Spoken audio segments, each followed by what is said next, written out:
Amém. Boa noite, pastor Eduardo. Pode ser, meu pastor. Pode, Senhor. Vamos, então, dar início ao nosso estudo, né? Hoje nós iremos estudar um povo, uma religião que nós conhecemos parcialmente, né? Que faz parte aí da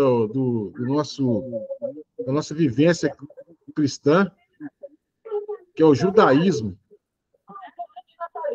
Hoje nós iremos falar sobre as crenças dos judeus, né? Porque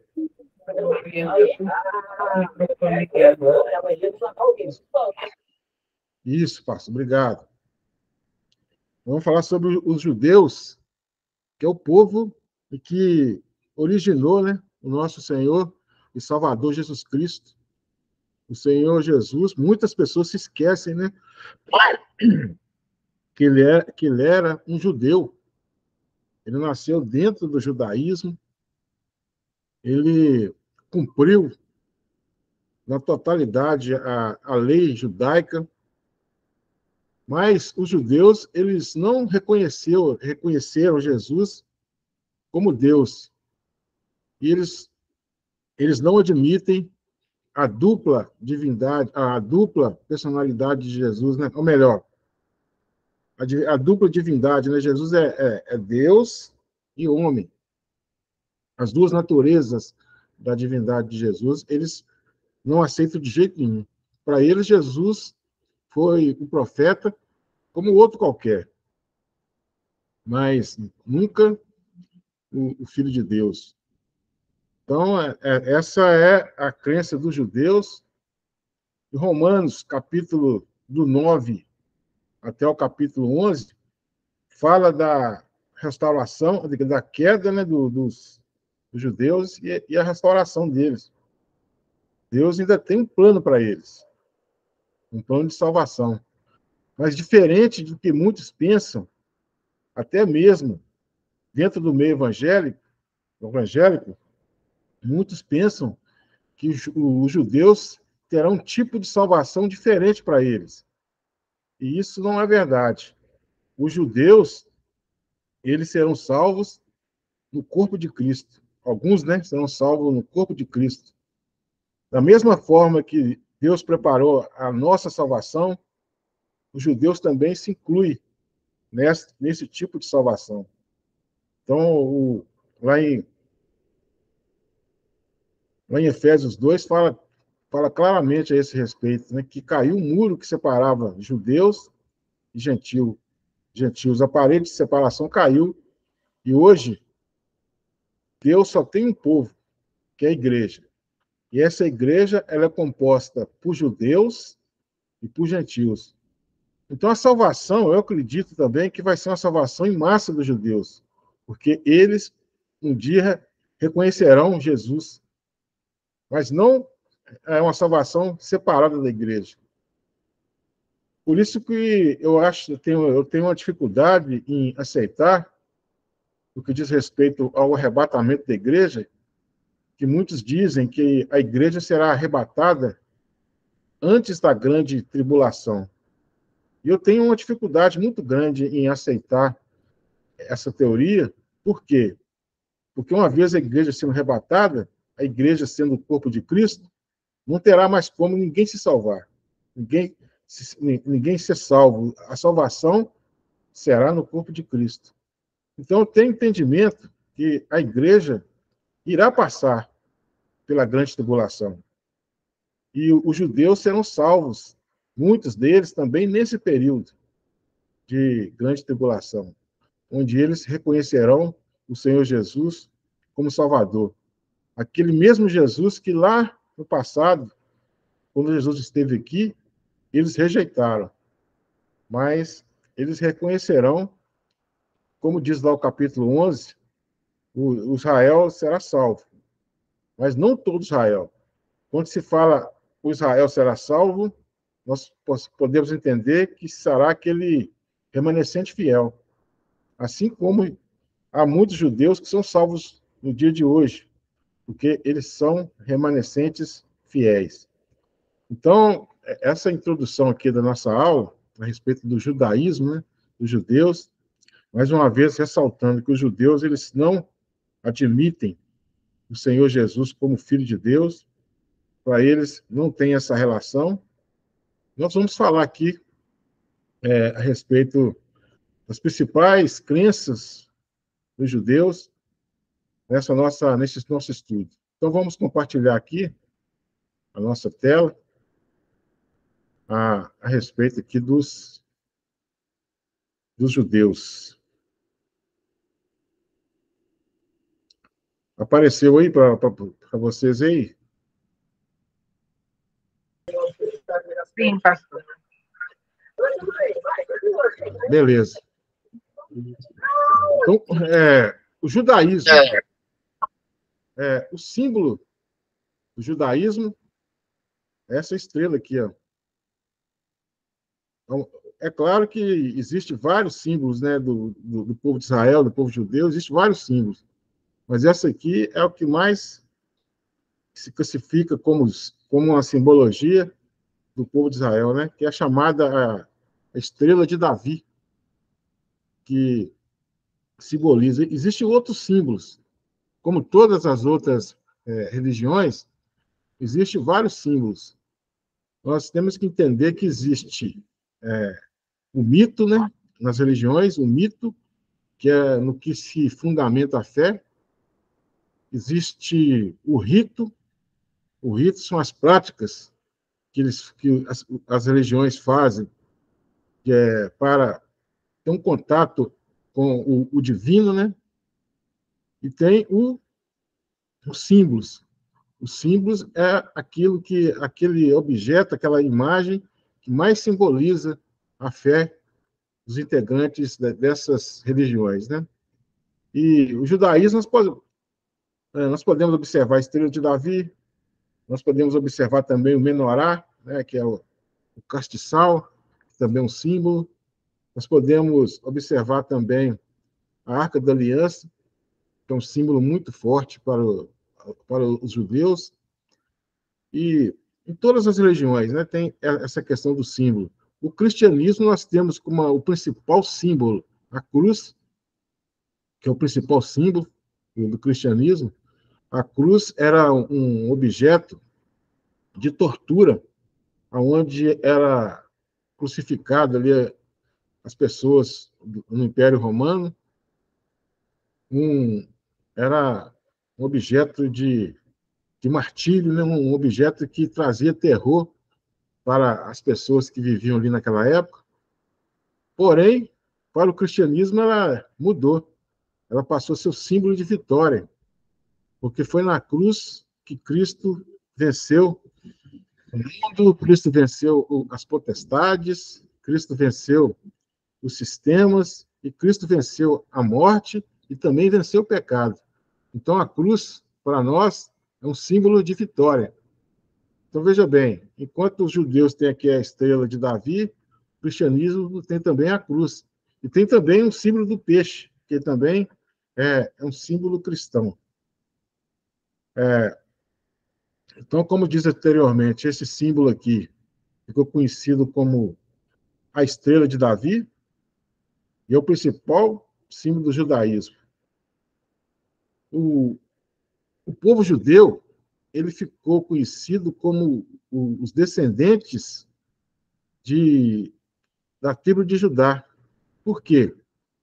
No início, quando surgiu, lá com Abraão, surgiu o povo, foi chamado de hebreus, porque havia um ancestral de Abraão chamado Éber, e Éber e hebreu significa transposição de rios, né? E os judeus ali, na pessoa de Abraão, ele vivia ali na Mesopotâmia, né? Na cidade de Ur dos Caldeus, e esse lugar onde que eles viviam, essa cidade, ela era situada entre dois rios, o rio Tigre e o rio Eufrates. Então, Abraão ele transpôs esses rios, para esse rio, para ir lá para a Terra Prometida. Primeiro ele foi lá para Arã, né, Padã Arã, e depois para a Terra Prometida. Então, ele transpôs esses rios. Então, foi dado o nome de Hebreus, muito por causa do seu antecessor, antecessor, o Weber, também por causa que esse nome significa transposição de rios. E, com o passar do tempo, Abraão teve Isaac, depois ele teve seu filho Jacó, e Jacó teve, Abraão teve Isaac, e Isaac teve Jacó, e depois Jacó teve seu nome mudado para Israel. Então o povo também ficou, o povo hebreu também era conhecido como o povo de Israel. E muitos anos depois, o reino de Israel foi dividido e as tribos do norte foram levadas cativas lá para o reino, o reino assírio, né? E depois, alguns anos depois, cerca de 120 anos depois, o povo de Judá e de Benjamim também foi levado cativos. E judeus foi dado esse nome aos que voltaram do cativeiro para a Terra Prometida.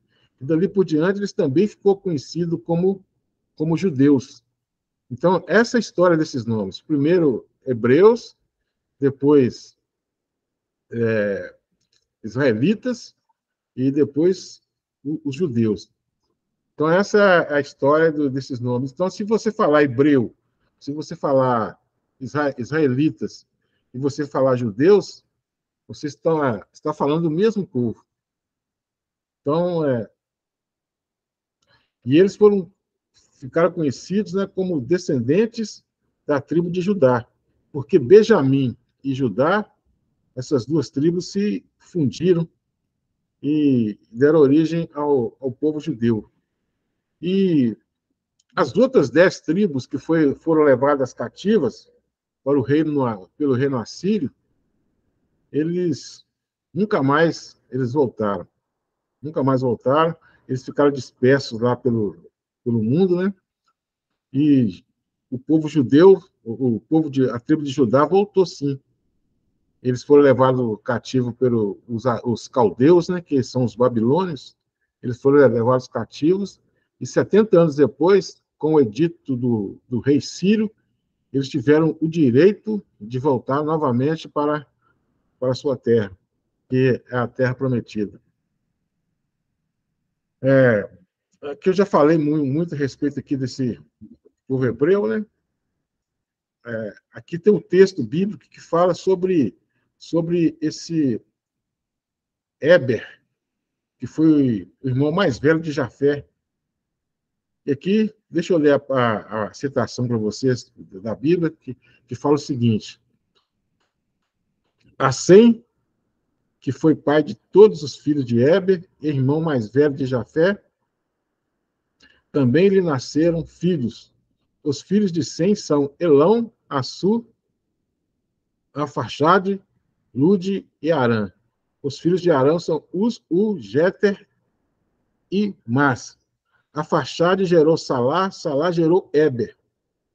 A Éber nasceram 2 filhos, que teve o nome de Peleg, porquanto em seus dias se repartiu a terra. E o nome de seu irmão foi Joctã. Então, aqui, essa passagem aqui está em Gênesis 10.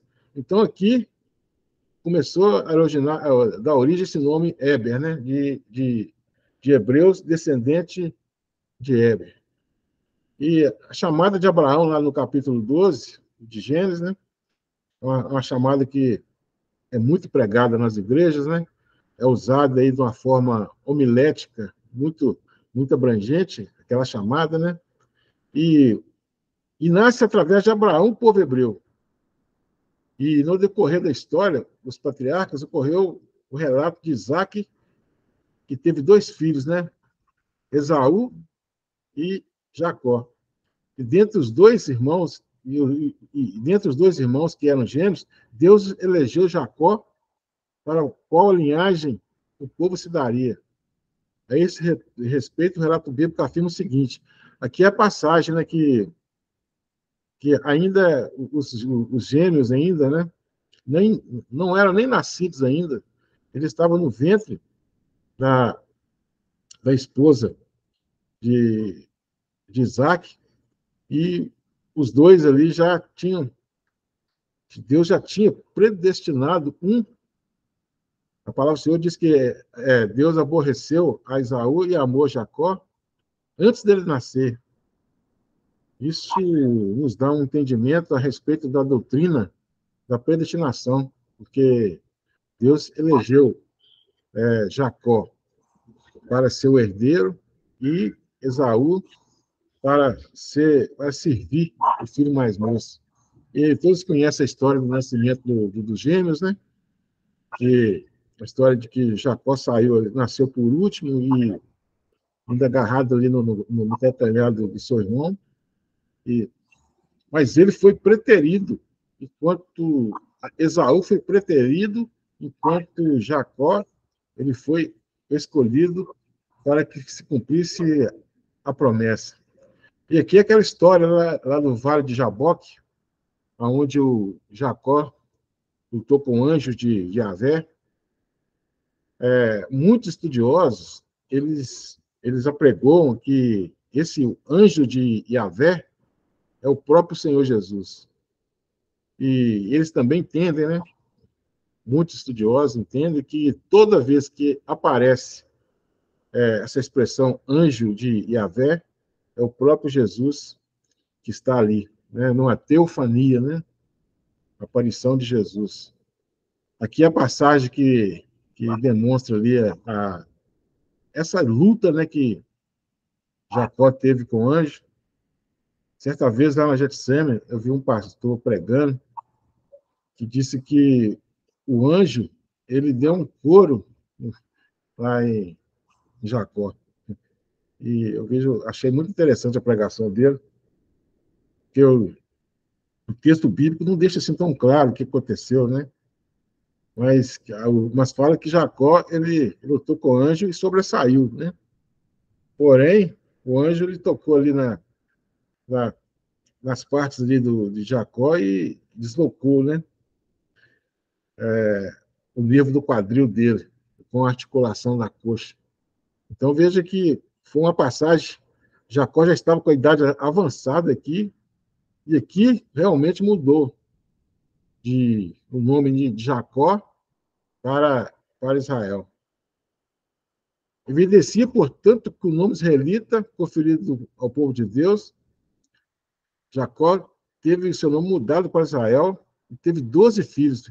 Veja que Jacó ele teve 12 filhos, né? E desses 12 filhos, originou-se as 12 tribos de Israel, né? E depois, logo após aqui, teve a história de José, depois dos 12 filhos aqui de Israel, teve um desenrolar da história, né? Teve um filho de Israel, né? Filho de Jacó, chamado José, que ele era, até então, ele era o mais moço. Depois veio o outro filho, que é o Benjamim, e houve ali um, um enredo, né? Uma história que é muito homileticamente falando, né?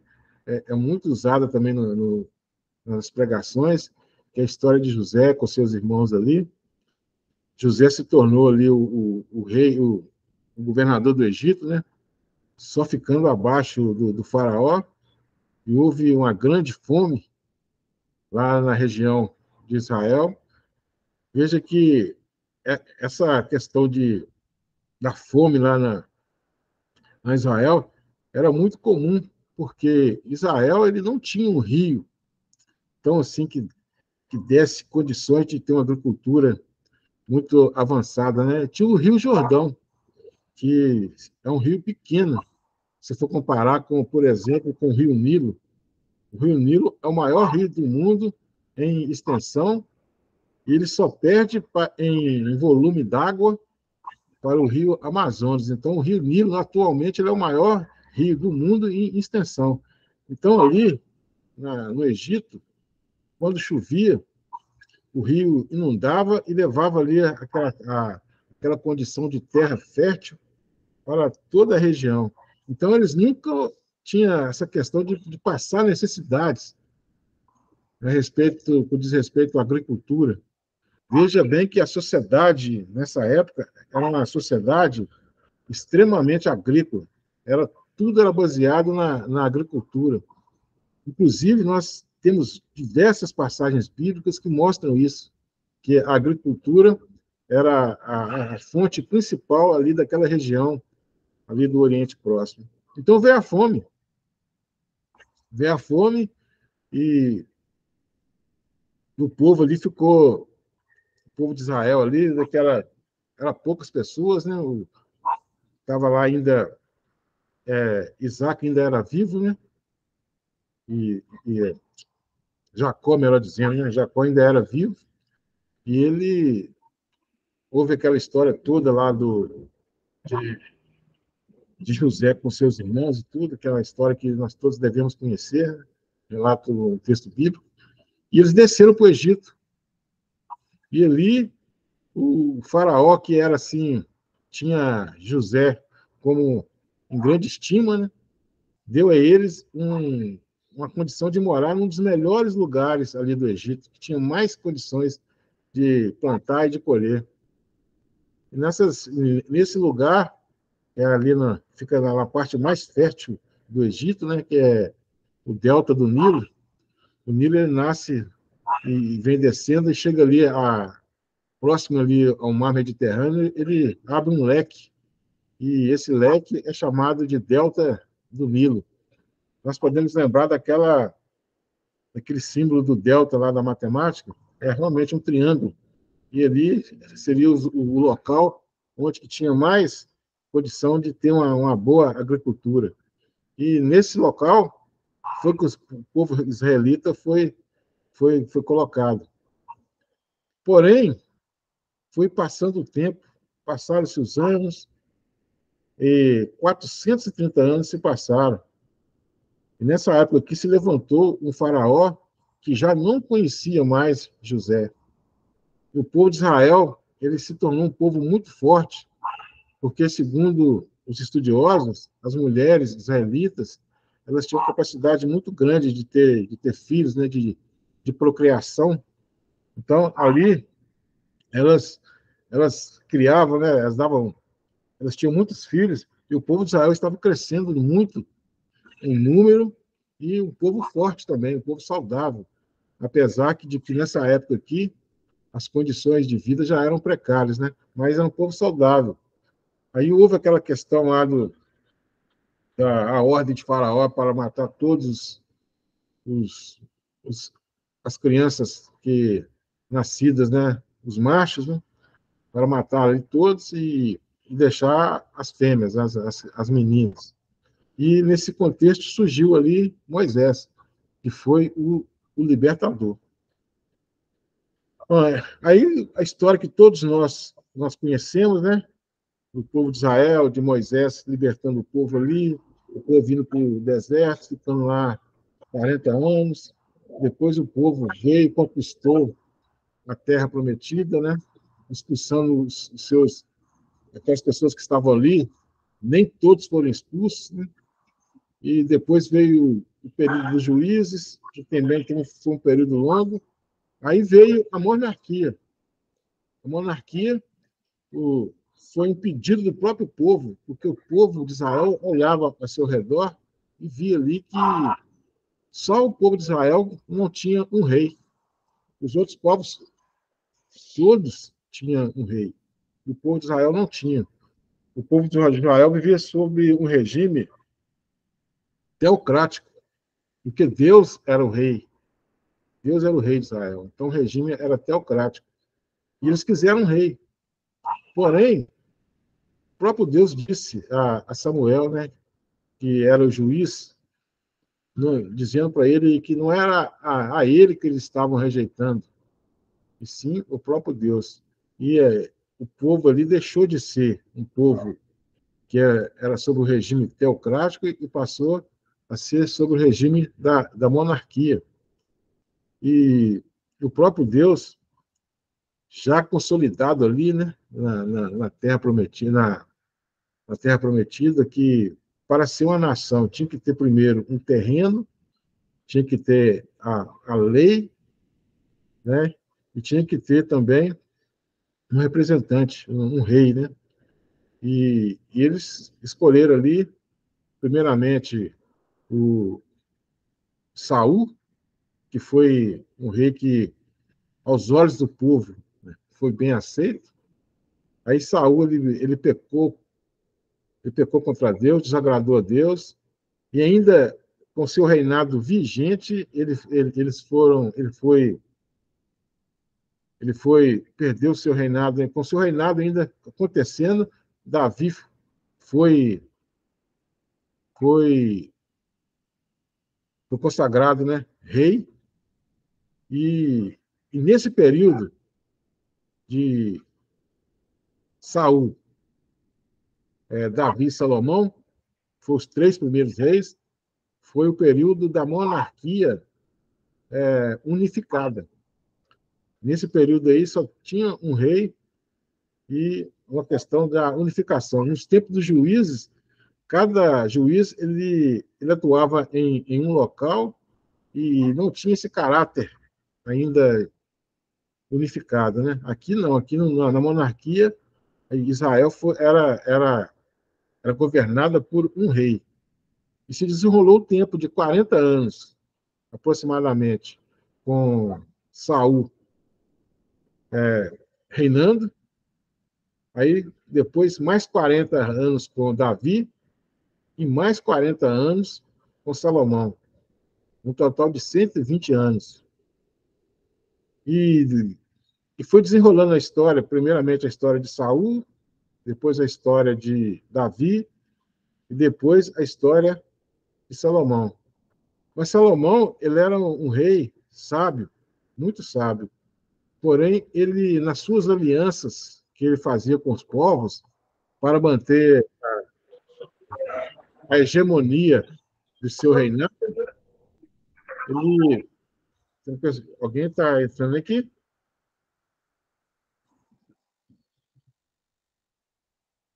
Alguém entrou aí, né? Deixa eu ver aqui. É a Adriana que saiu, pastor, e voltou de novo. Ah, tá.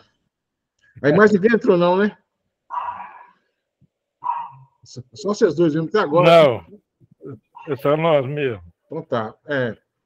Tá, Tá dando para acompanhar aí, pastor? tá dando sim, tá certinho. Aí começou, então, onde que eu estava mesmo? Eu estava no Reino Unificado, né? Eu estava em Salomão, né? E Salomão pecou nessas alianças que ele fez com os povos vizinhos, né? E muitas vezes ele se casava com as filhas dos reis das imediação. Politicamente foi muito bom, porque manteve ali a paz ali naquela região e todos os povos daquela época eles pagavam tributos ao reino de Israel. Então ali, veja bem que Davi, ele foi um conquistador, ele conquistou vários povos, e Salomão não foi tanto assim conquistador, ele fez uma manutenção diante daqueles povos ali, fazendo alianças, né? Aí que foi o problema de Salomão, que essas alianças, as esposas vinham com seus deuses, levavam seus deuses para dentro do, do, do, do reino de Israel. E na sua velhice, Salomão ele dedicou, né, ele prestou culto a algum desses deuses pagão e aí desagradou totalmente a Deus. E por esse motivo, Deus fez com que o reino fosse dividido. E o reino foi dividido em Reino do Sul e o Reino do Norte. A capital do Reino do Sul foi em Jerusalém e a capital do Reino do Norte foi em Samaria. Aí se desenrolou vários reis, eles vinham tanto no Reino do Sul e tanto no Reino do Norte, eles iam se sucedendo. Mas Deus prometeu a dinastia de Davi que dele viria o Messias. Então, a dinastia de Davi, ela foi a única dinastia presente em todo o tempo no Reino do Sul. Já o Reino do Norte, essas dinastias, elas vinham tempos em tempos, um rei ia lá, matava o outro, e assim sucessivamente, e eles iam mudando de poder, as dinastias lá do Reino do Norte. Até que, em 733 antes de Cristo, vieram os assírios, e uma nação perversa, né, que matava mesmo. Esses assírios eram tão perversos que eles pegavam ali as pessoas que eram vencidas por eles e arrancavam a língua das pessoas pela, pela raiz da língua, né? Eles puxavam, arrancavam a língua dessas pessoas. Eles eram empilhadores de cabeça, eles matavam ali e ficavam fazendo pilhas de cabeça. Era um povo perverso, era um povo muito ruim. Tanto que nós temos a passagem lá de Jonas, e Deus determinou que Jonas fosse pregar lá na cidade de Nínive, né? Que era a capital lá do povo, do povo assírio, e ele se recusou. Mas Deus tinha um propósito, né? Para que Jonas fosse lá e pregasse para eles. E a história de Jonas todos nós conhecemos, né? E, e assim, esse povo foi levado, as 10 tribos do norte foi levado cativo, e essas nunca mais voltaram, né? Então, o povo assírio era um povo muito perverso, né? E depois foi a vez dos babilônios, ou melhor, foi a vez das duas tribos do sul, né, ser levados cativos. O reino do sul, que era Benjamim e Judá, foram levados cativos, né, pelo o rei Nabucodonosor, que era o rei da Babilônia, foi levados cativos. Em 586 a.C., foi ali o período em que foram destruído o templo, né, o templo de Salomão foi destruído. Foi levado também os utensílios do templo, né, como a Arca da Aliança e os utensílios sagrados, né, foram levados lá para a Babilônia. E eles ficaram lá 70 anos. Teve uma profecia de Jeremias que dizia categoricamente o período em que eles iriam ficar ali, de 70 anos, ali ali no cativeiro, né?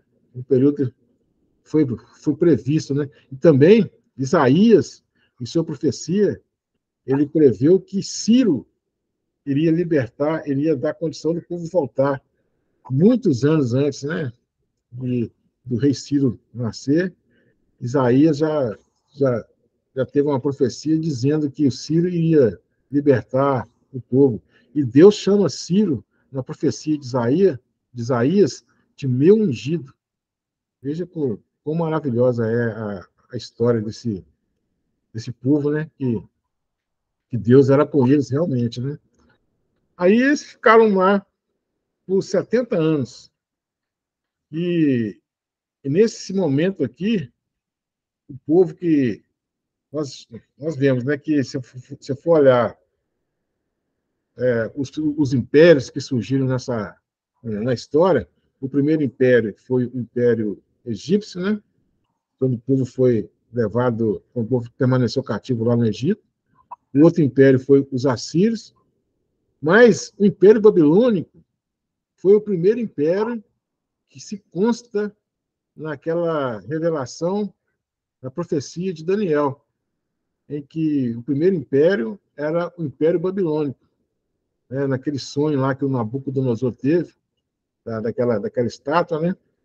Aí depois teve que o Império Babilônico, depois o Império Babilônico caiu, veio o Império Medo-Persa, depois o Império Medo-Persa caiu, veio o Império Grego, depois do Império Grego ali, já no período interbíblico, né, onde não teve mais revelação, caiu também e veio o Império Romano.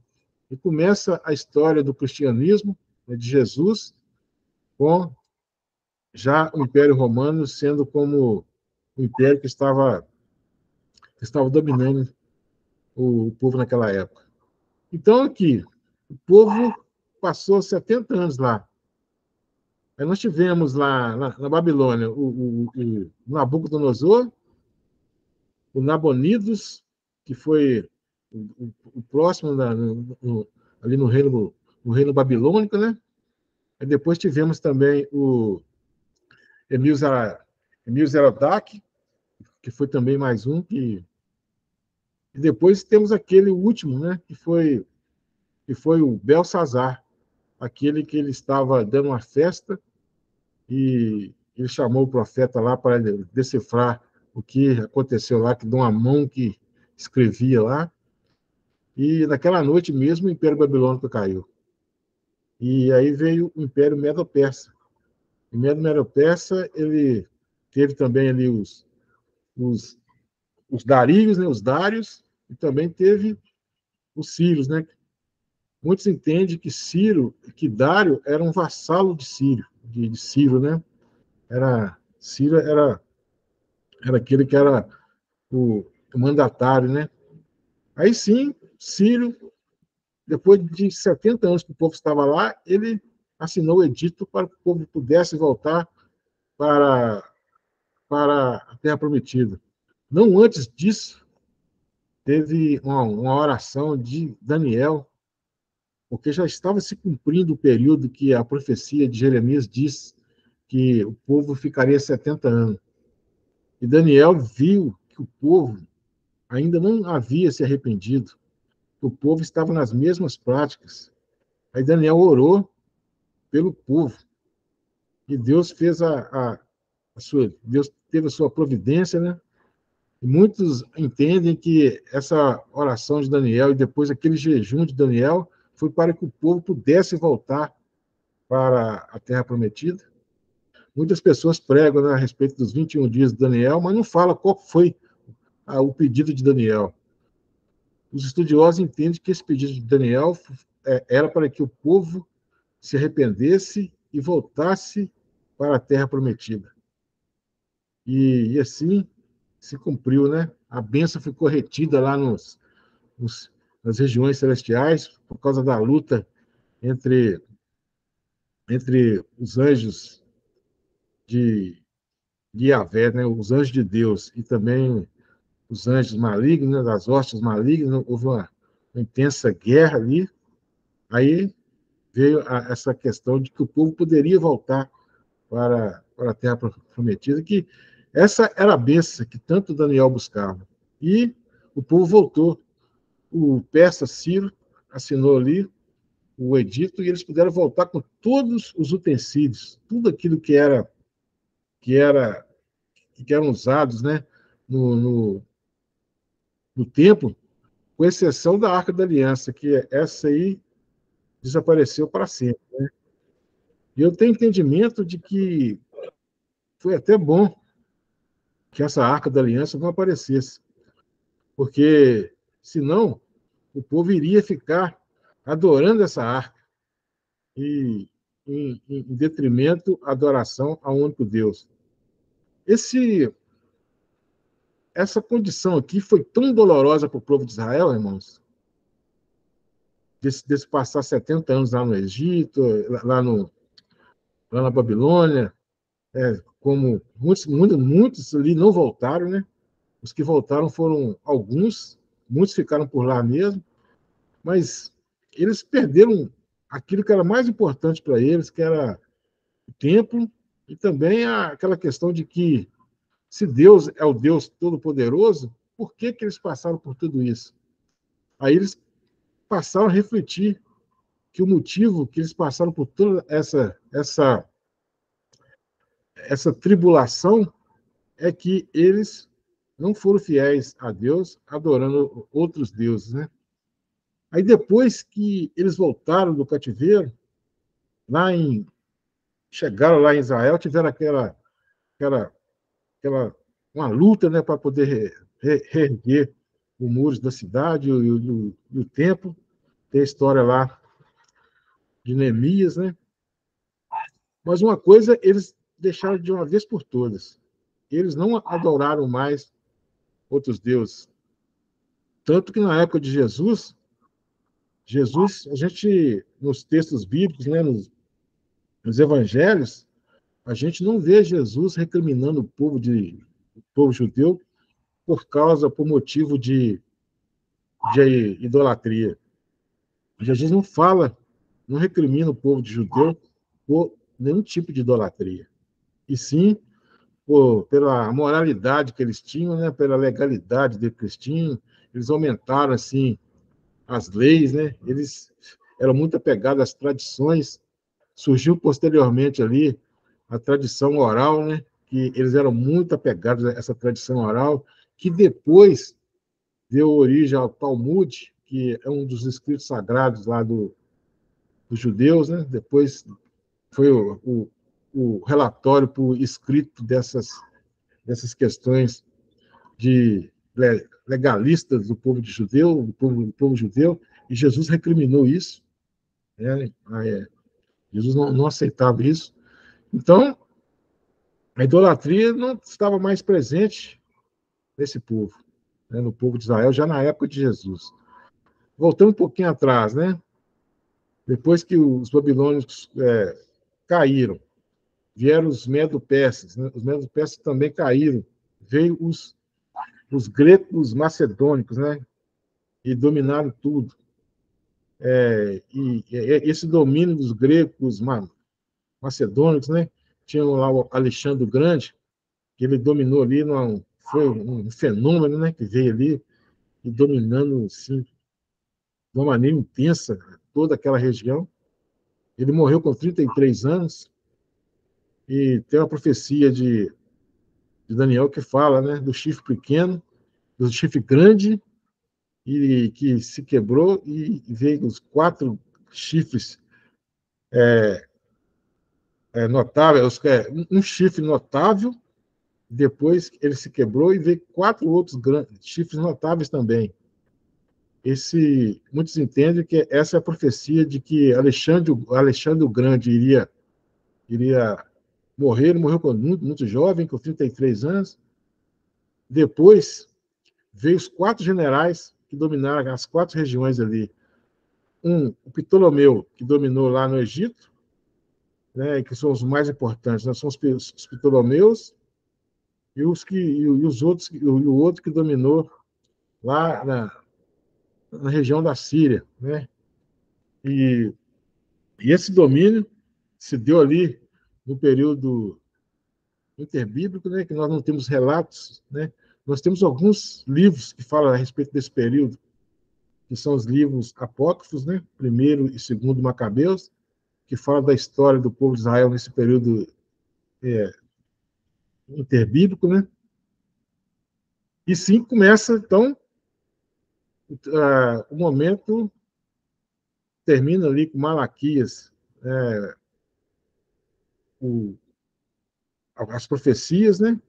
E começa já no Novo Testamento, com o primeiro livro a ser escrito foi o livro de Marcos, mas começa o Novo Testamento, né, no cânon sagrado, ali com o livro de Mateus, e com o profeta João Batista, que ele veio para preparar o caminho para o Messias, né?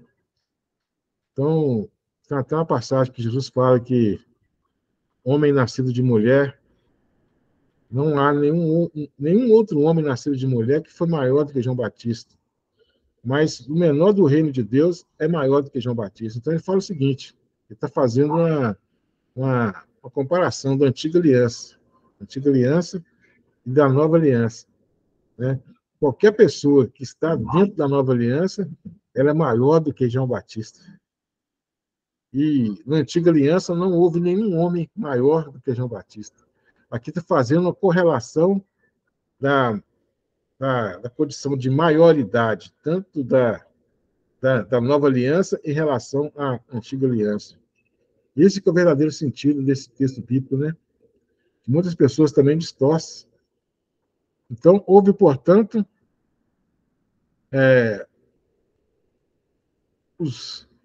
nesse período, né, ficou conhecido como o período interbíblico e depois veio Jesus Cristo. Aqui tem alguns livros sagrados, né, dos judeus. O livro sagrado do judeu é o Antigo Testamento, né? Era a lei, né, que era a Torá, o Neviim, que são os profetas, e os Ketuvim, que são os escritos. Então, a Tanakh, Torá, Neviim e Ketubim, que são os profetas. A Bíblia hebraica ela é dividida em três partes, né? A Torá, o Neviim e o Ketubim. Então, nós somos divididos, a nossa Bíblia é dividida em 4, né? Deles são divididos em 3. E eles também, nos escritos sagrados deles, têm um grau de inspiração. Para eles, a Torá, que é o Pentateuco, né, com os 5 primeiros livros da Bíblia, elas têm uma inspiração maior. Depois vem os profetas, que têm a segunda inspiração maior, e depois os escritos, que têm a terceira inspiração. Então, eles são divididos em níveis de inspiração. Para nós, não. Para nós, toda a Bíblia é inspirada igualmente. Não importa se é no Antigo Testamento, se é o livro dos profetas, se é o livro do Pentateuco, se é os livros do Novo Testamento. Para nós, a diferença é essa, que a Bíblia é toda ela inspirada por Deus igualmente. Nós temos que entender que há algumas passagens que têm um significado maior que outras. Porém, a inspiração é a mesma. Isso é uma matéria que nós vamos estudar, que nós já estudamos, né? Lá quando nós fizemos a bibliologia, essa questão dessa inspiração, né? Da revelação de Deus e da inspiração. Revelação é o que Deus repassou ao homem, aos escritores, né? E inspiração é o momento que eles estavam registrando. Então, nós temos o entendimento de que Deus revelou para o homem um período passado e o homem pegou e registrou. Esse registro é inspirado por Deus. Não é aquele que escreveu. A pessoa que escreveu, ela não é inspirada. O que é inspirado é o registro da revelação de Deus. E houve alguns momentos que a revelação de Deus se deu um tempo passado, né? Um tempo longínquo, né? Por exemplo, Gênesis foi escrito por Moisés muito, né? Milênios depois, e teve alguns escritos bíblicos que Deus revelou para o próprio profeta e o próprio profeta registrou inspiradamente. E isso é a diferença entre revelação e inspiração. Como eu disse anteriormente, um outro livro sagrado dos judeus é o Talmud. O Talmud seria comentários a respeito da lei, né? Da Tanakh. Eles pegavam ali a lei, né, da Torá também, eles pegavam ali a Torá e ficavam ali escrevendo acrescentando outras coisas na lei.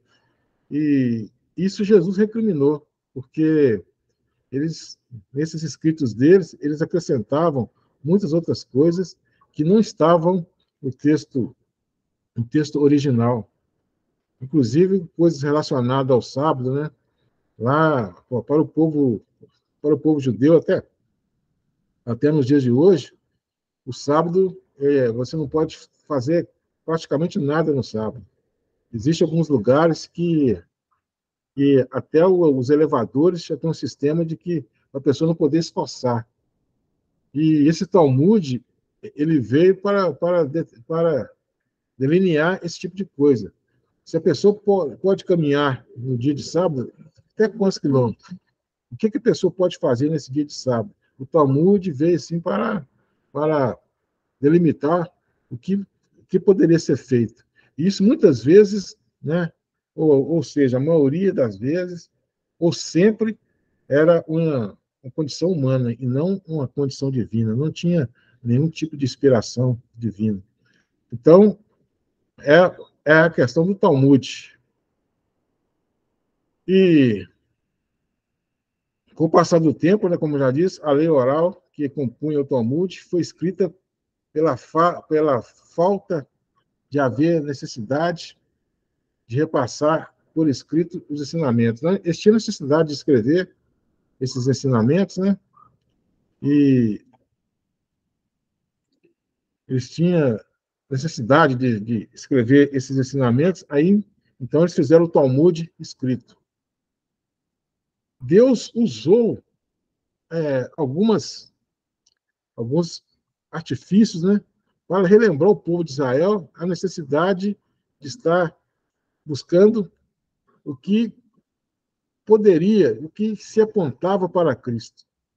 E o próprio Deus instituiu algumas festas, e essas festas se divide, né, em festas solenes, né, em festas de peregrinação e também em outras festas, né?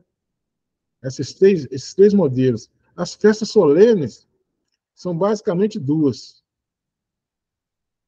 O Rosh Hashanah, que é aquele momento em que,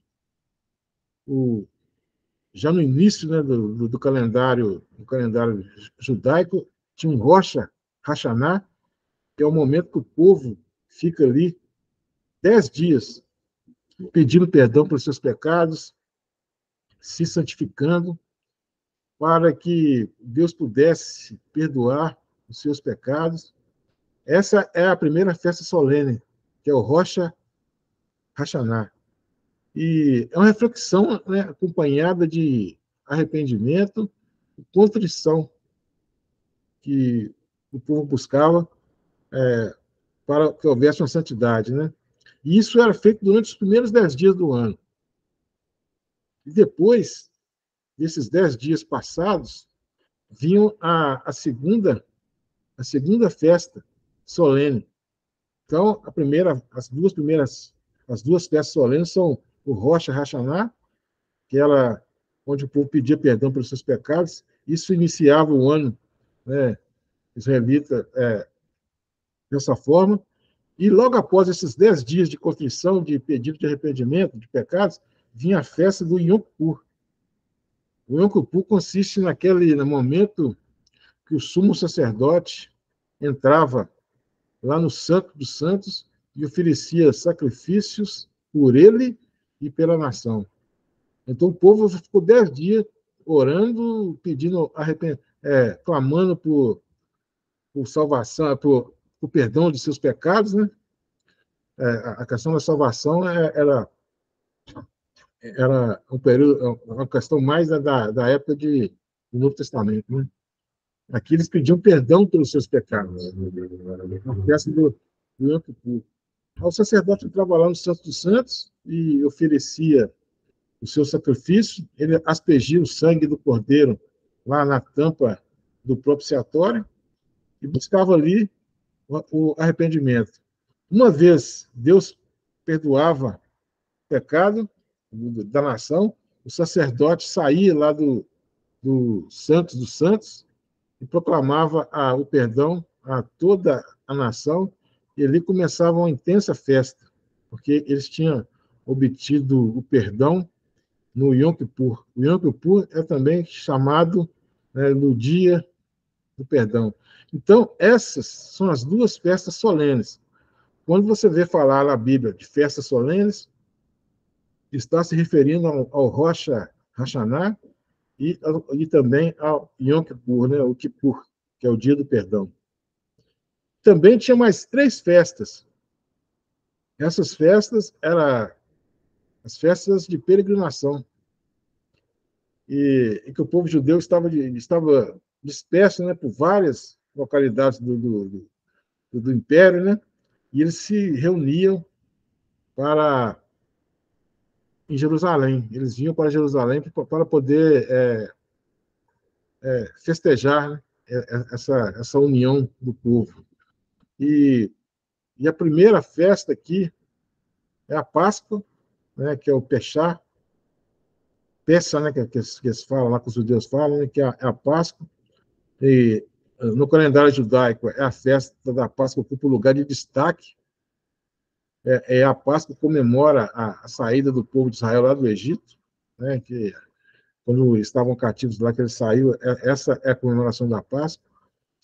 A Páscoa tem um significado de passagem, né, porque o anjo assolador, ele vinha e observava ali onde que estava ali o sangue do cordeiro, os portais da residência dos israelitas, ele passava por cima.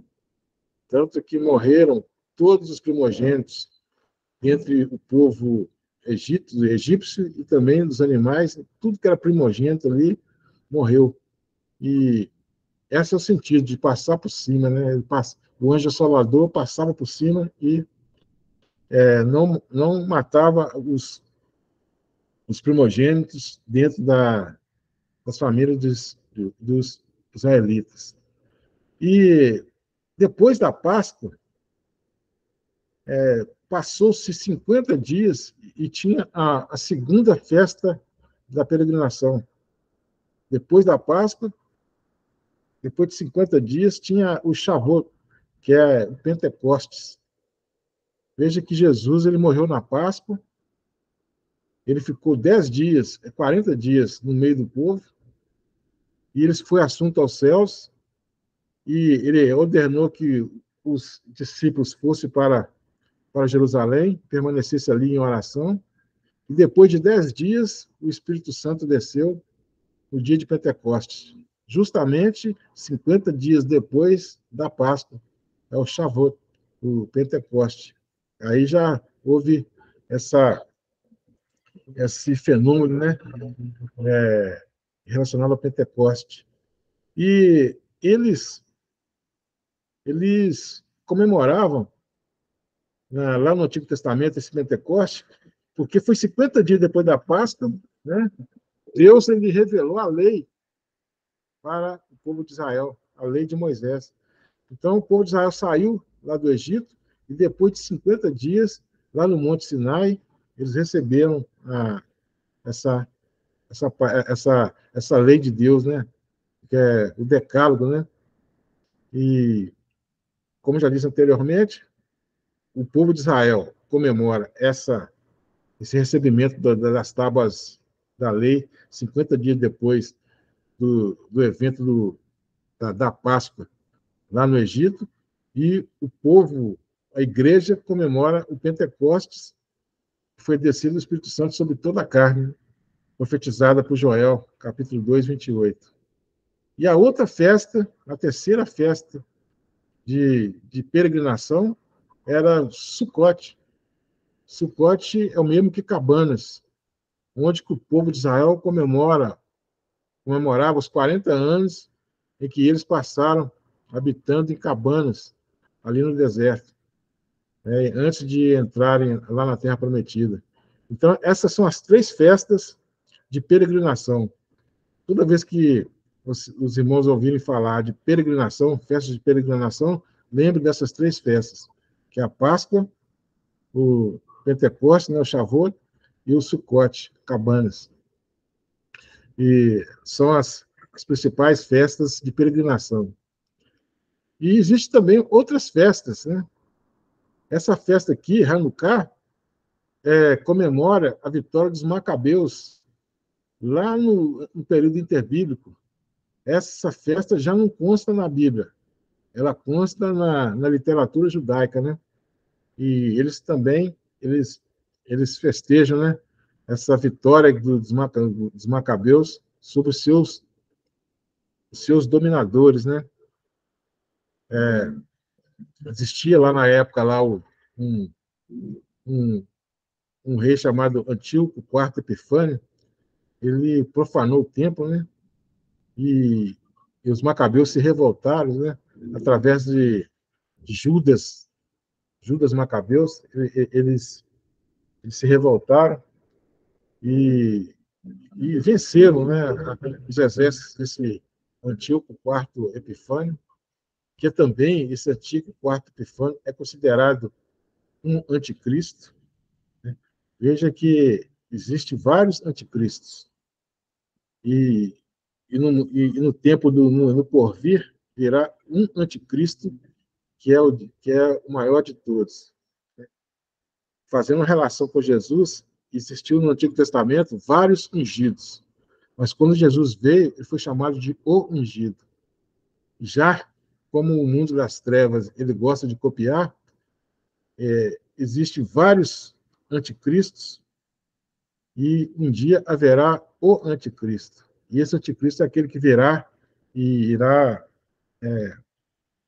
implementar a grande tribulação.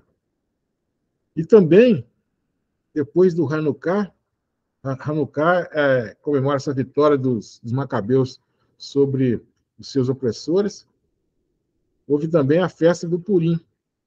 A festa do Purim ela está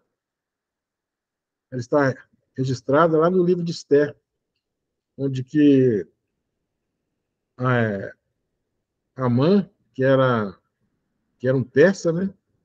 Ele que odiava os judeus, porque como todo grande líder, né, igual Amã era, ele gostava de ser referenciado, e Amã era um braço forte lá do rei da Pérsia, e Amã, quando ele passava,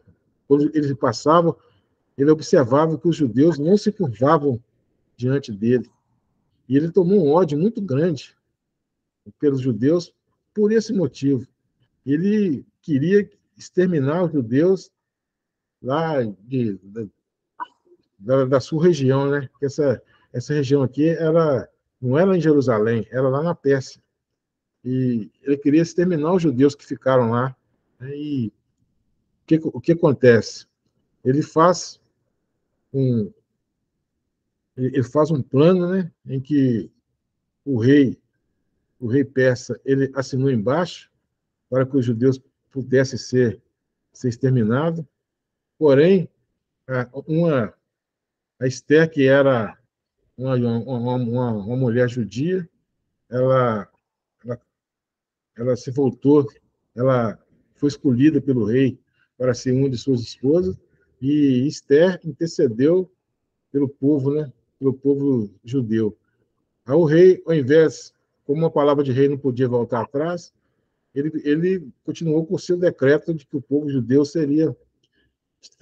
teria que ser, no mínimo, atacado, né, pelo povo, pelos exércitos lá de Amã. Porém, o povo judeu foi alertado antes. O povo judeu, com Deus à frente de todas as coisas, venceu aquela situação de opressão, né, de morte. E Mardoqueu, ele tinha preparado uma forca, melhor, Amã tinha preparado uma forca para Mardoqueu, porém, no dia que foi enforcado nessa mesma forca, foi o próprio Mardoqueu. Então, e eles, os israelitas, né, os judeus, eles comemoram essa festa que é chamada também a festa do Purim, né? E até eles ficam lá zombando de Mardoqueu, de Amã. Eles fazem um doce no formato de uma orelha e falam que eles estão comendo a orelha de Amã. Então é uma festa também que eles, que eles comemoram muito, né? E tem as festas, né, da era contemporânea, né? Tem o dia que os judeus foram libertados lá o dia que a festa do Holocausto também, tem outras festas judaicas que não é desse período antigo, né? E a crença fundamental dos judeus, né? Os judeus eles são monoteístas, né? Só creem em Deus. Então, Abraão, como patriarca, ele é patriarca do judaísmo, ele é patriarca do cristianismo e também do islamismo. São as três grandes religiões monoteístas, né? Então, Então, Abraão é muito importante, né, nessa questão, porque ele é o pai dessas três grandes religiões, né? São as grandes religiões monoteístas. Ele é o tronco, né, dessas três grandes religiões. Existem outras religiões também que se dizem monoteístas, né? Existe também lá o zoroastrismo e o sikhismo. O zoroastrismo é uma religião que nasceu na Pérsia, um homem chamado Zoroastro, nós até falamos na aula passada, e o sikhismo. O sikhismo é uma religião que mistura elementos do judaísmo com elementos do hinduísmo, né? Aí faz ali um sincretismo e também eles apregam que é uma religião monoteísta. Mas de monoteísmo não tem nada, né? E também existe uma cosmovisão que que é bem posterior ao período bíblico, né? Que é a Cabala. A Cabala é a cosmovisão dos judeus. Essa Cabala, ela reúne o Antigo Testamento, né? Histórias do Antigo Testamento, a cosmovisão do Antigo Testamento, juntamente com religiões de mistérios, como numerologia e outras coisas mais, né? E eu vou ler essa citação aqui. A tradição judaica mística que surgiu no século XII, veja que ela surgiu no século XII, né?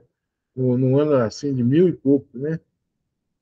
Muito depois, na qual tentou interpretar a Torá de acordo com o conhecimento secreto oculto. Eles tentaram interpretar o Antigo Testamento, né, com um conhecimento secreto. As raízes mais antigas da tradição cabalística datam do século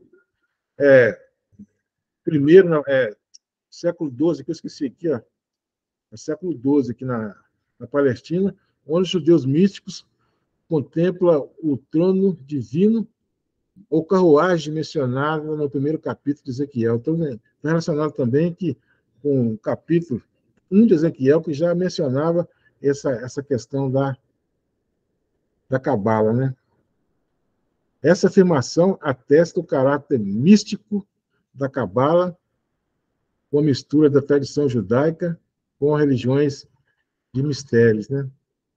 Então, o movimento cabalista ele é um movimento voltado para as religiões de mistério, vários tipos de mistérios, né? Tipo, como eu já disse, a numerologia, né?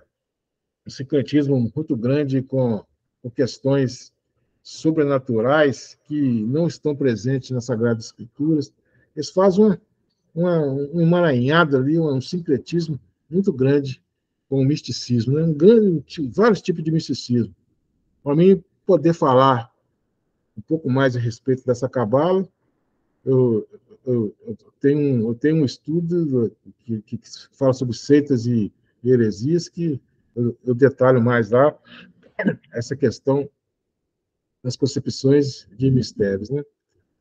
E a próxima estudo nosso é sobre o zoroastrismo, né? Eu falei do zoroastrismo, mas eu falei com os irmãos sobre o confucionismo, né? O zoroastrismo ainda tem que terminar ainda a apostila falando sobre esse zoroastrismo que nasceu lá na Pérsia, né?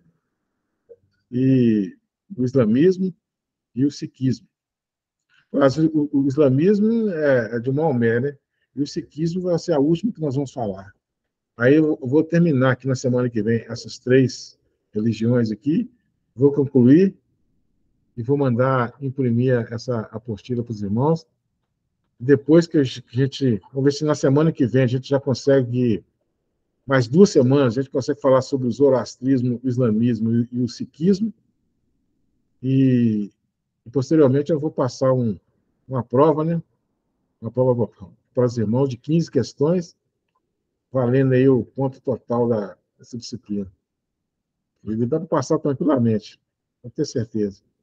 Do jeito que vocês estão acompanhando aqui, dá para passar tranquilamente. Eu não sei se vai dar para passar quem não está acompanhando, né? Mas aqui está acompanhando aqui, dá para passar tranquilamente. Alguma pergunta a respeito aí dessa nossa aula de hoje? Sobre o povo judeu, né? O judaísmo. É só nós três mesmo, hein? Nosso Deus. Não, pastor, para mim está tranquilo. Hoje o povo foi tudo passear. Nosso Deus. Brincadeira esse povo. Lá no Frimisa também, de vez em quando, o pessoal dá uma sumida também. Porque estudar a palavra de Deus é só quem tem dom mesmo, viu? É só quem gosta. É Alguma pergunta verdade. aí, pastor Eduardo? Alguma pergunta aí, pastor Eduardo? Não, tem não, pastor. Tá dominado.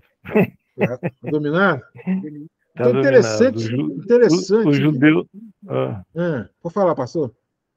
A história do judeu é bem conhecida por nós, né? Que a gente, escola dominical, a gente ouve muito escola dominical, palestra, essas coisas assim, fica mais É fácil.